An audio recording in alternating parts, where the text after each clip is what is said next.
ఆంధ్రప్రదేశ్కే తనమాలకంగా నిలిచినటువంటి రాజ్యాంగ నిర్మాత విగ్రహంపై దాడికి తెగబడ్డారు టీడీపీ నేతలు. సీఎం చంద్రబాబు, మంత్రి లోకేష్ ప్రోద్బలంతో అంబేద్కర్ విగ్రహ ధ్వంసానికి కుట్ర చేశారు. దీన్ని తీవ్రంగా ఖండించారు వైఎస్ఆర్సీపీ నేతలు. దళిత సంఘాల నేతలతో కలిసి అంబేద్కర్ స్మృతివనాన్ని సందర్శించారు వైఎస్ఆర్సీపీ నాయకులు. ఏపీ ప్రభుత్వ తీరును నిరసిస్తూ ఆందోళన చేపట్టారు. బెజవాడ నడిబొడ్డున అంబేద్కర్ సామాజిక న్యాయ మహాశిల్పంపై పచ్చమూకలు చీకటి దాడికి పాల్పడ్డాయి. ఏపీ సీఎం చంద్రబాబు, మంత్రి లోకేష్ ప్రోద్బలంతో భారీ విగ్రహం ధ్వంసానికి తరలివచ్చారు.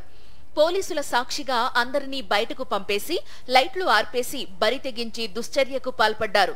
సామాజిక న్యాయ మహాశిల్పం బోర్డు మాజీ సీఎం వైఎస్ జగన్మోహన్ రెడ్డి పేరు ధ్వంసం చేశారు. చాలా పోలీస్ బందోబస్తు ఉంటుంది.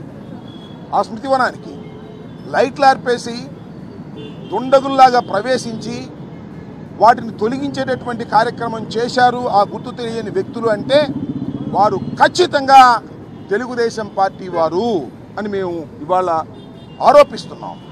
చంద్రబాబు నాయుడు గారి ప్రమేయంతో, లోకేష్ గారి ప్రమేయంతోనే ఈ సంఘటన జరిగింది.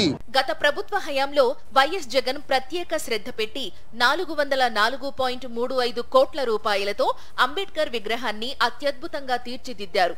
ఆయన చేతుల మీదుగా ఈ ఏడాది జనవరి 19న జాతికి అంకితం చేశారు. అధికారంలోకి వచ్చింది మొదలు టీడీపీ నేతలు దీనిపై కన్నేశారు. బాబాసాహెబ్ బిఆర్ అంబేద్కర్ గారి యొక్క విగ్రహాన్ని 404 కోట్లకు పైగా వెచ్చించి ఈ భారతావనికి అంకితం జగన్మోహన్ రెడ్డి గారు చేసినటువంటి పరిస్థితి ఈ దేశం కాదు ప్రపంచమంతా చూసిన విషయాన్ని ఎవరు మర్చిపోలేము. ఈ రాష్ట్ర ప్రభుత్వం ఖచ్చితంగా అంబేద్కర్ గారి విగ్రహాన్ని కూలదోసే అవకాశం లేకపోలేదు. దానికి పూర్తి బాధ్యత రాష్ట్ర ప్రభుత్వమే వహించాల్సిన అవసరం ఉంది. కుట్రలో భాగంగానే టీడీపీ నేతలంతా స్మృతివనం వద్ద ఉన్న వారందరినీ బయటకు పంపేశారు. పోలీసుల సమక్షంలోనే విగ్రహం నలుమూలలా పహారా కాసి చుట్టూ గేట్లు వేసి అనుకున్న పని మొదలు పెట్టారు. ఇంతలో ఈ సమాచారం బయటకు పొక్కింది. ప్రజలు, మీడియా, అంబేద్కర్ ఆలోచనాపరులు రావడంతో వారంతా పరారయ్యారు.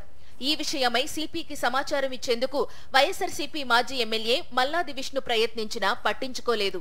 ఇవాళ అధికార పార్టీకి సంబంధించి, తెలుగుదేశానికి సంబంధించినటువంటి నాయకులు ఒక కుట్ర ఫలితంగా, ఎందుకంటే లైట్లు ఆపడం కానీ అదేదో అర్ధరాత్రో అపరాత్రో జరిగినటువంటి కార్యక్రమం కాదు. సాయంత్రం 10 గంటల ప్రాంతంలో కరెంటు తీసినటువంటి సందర్భంలో కూడా ఇక్కడ ఉన్నటువంటి అధికారులే సాక్షులుగా నిలబడి ఆ విగ్రహం పైన దాడి చేసినటువంటి పరిస్థితులు. ఇది అనుకుంటా ఉంటారు, దళితులకు మాత్రమే సంబంధించినటువంటి అంశం కాదు ఇది. విజయవాడలో అంబేద్కర్ విగ్రహంపై జరిగిన దాడిని తీవ్రంగా ఖండించారు వైఎస్ఆర్సీపీ నేతలు.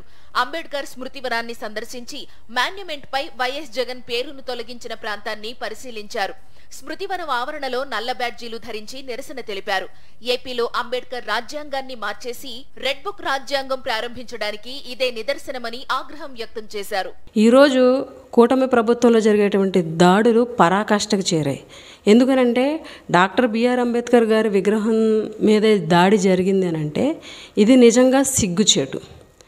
ఏదైతే వాళ్ళు చెప్తున్నట్టుగా మా ప్రభుత్వంలో రెడ్ బుక్ రాజ్యాంగం మాత్రమే అమల్లో ఉంటుంది, అంబేద్కర్ రాజ్యాంగానికి చోటు లేదు అన్నట్టుగా వీళ్ళ తీరు కనిపిస్తుంది. విజయవాడలో అంబేద్కర్ విగ్రహాన్ని తొలగించే కుట్ర జరుగుతోందని, దీనికి ప్రభుత్వమే బాధ్యత వహించాలన్నారు వైఎస్ఆర్సీపీ నేతలు. విగ్రహంపై దాడి చేసిన వారిని కఠినంగా శిక్షించే వరకు పోరాటం ఆపేది లేదని స్పష్టం చేశారు.